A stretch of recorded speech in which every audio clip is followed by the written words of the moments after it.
Shalom Salam Podcast Eksposisi M116, kita akan belajar apakah Paulus anggota Sanhedrin. Surat-surat Rasul Paulus, perjalanan misi dan wawasan teologisnya telah membentuk doktrin dan praktek Kristen secara mendalam. Namun pertanyaan sering muncul dalam diskusi tentang kehidupan awal Paulus, apakah dia adalah anggota Sanhedrin, Dewan Penguasa Yahudi. Perjanjian Baru memberikan banyak informasi tentang latar belakang dan aktivitas Paulus, tetapi tidak secara eksplisit menyatakan bahwa dia adalah anggota Sanhedrin. Meskipun demikian, beberapa faktor telah menyebabkan para sarjana berspekulasi tentang kemungkinan hubungannya dengan kelompok agama ini. Identitas Paulus sebagai orang Farisi didokumentasikan dengan baik dalam Perjanjian Baru. Filipi 3 ayat 5 sampai ke 6, Paulus memberikan ringkasan latar belakangnya. Disunat pada hari ke-8 dari bangsa Israel, dari suku Benyamin, orang Ibrani asli. Tentang pendirian terhadap hukum Taurat, aku orang Farisi. Tentang kegiatan aku menganiaya jemaat. Tentang kebenaran mentaati hukum Taurat, aku tidak bercacat. Sebagai seorang Farisi, Paulus termasuk dalam kelompok yang dikenal karena ketaatannya yaitu yang ketat terhadap hukum Musa. Orang-orang Farisi adalah kelompok yang dihormati dan berpengaruh, dan banyak anggota Sanhedrin diambil dari golongan mereka. Mengingat latar belakang Paulus sebagai orang Farisi, maka masuk akal bahwa ia memiliki hubungan dekat dengan Sanhedrin atau bahkan dianggap sebagai anggotanya. Namun, sekali lagi, kitab suci tidak pernah menyinggung tentang Paulus sebagai anggota resmi Sanhedrin. Bukti kuat tentang kemungkinan keterlibatan Paulus dengan Sanhedrin adalah peran aktifnya dalam penganiayaan terhadap orang-orang Kristen awal.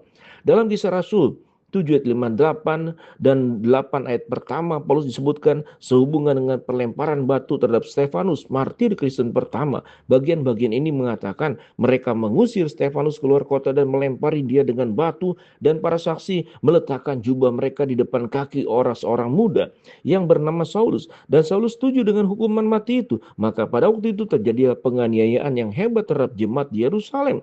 Dan mereka semua tersebar ke seluruh Yudea dan Samaria, kecuali rasul-rasul. Kisah Rasul 7 ayat 5, 8 ayat yang ke-1.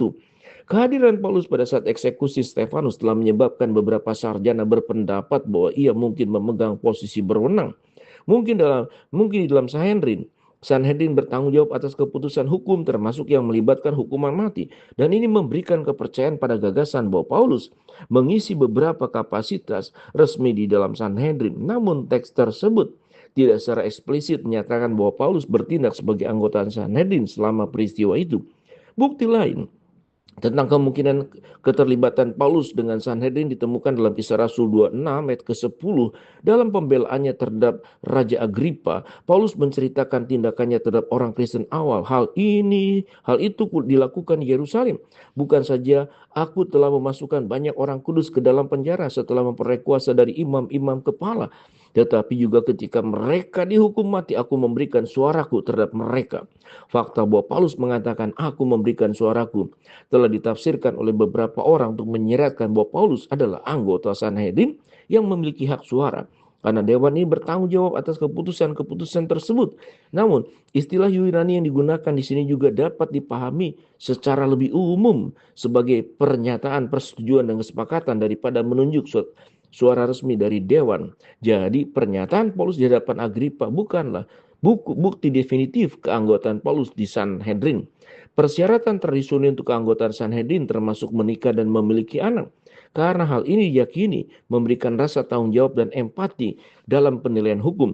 Paulus relatif muda pada saat Stefanus dirajam dan tidak ada bukti Alkitabiah bahwa ia menikah. Faktor-faktor ini menunjukkan bahwa Paulus mungkin tidak memenuhi kriteria yang biasanya diperlukan untuk seorang anggota Sanhedrin, sehingga kecil kemungkinan ia adalah anggota penuh. Meskipun Paulus memiliki hubungan yang signifikan dalam lembaga keagamaan Yahudi, tidak ada bukti Alkitab yang meyakinkan bahwa ia adalah anggota Sanhedrin. Latar belakangnya sebagai orang Farisi, keterlibatannya dalam penganiayaan terhadap orang Kristen, dan berbagai pernyataannya menunjukkan bahwa ia berhubungan erat dengan otoritas Yahudi. Namun klaim khusus bahwa ia adalah anggota Sanhedrin masih bersifat spekulatif. Memang benar bahwa Paulus memiliki pengaruh dan otoritas yang substansial dalam masyarakat Yahudi, tetapi bukti tersebut tidak secara definitif menempatkan dalam jajaran Sanhedrin. Shalom.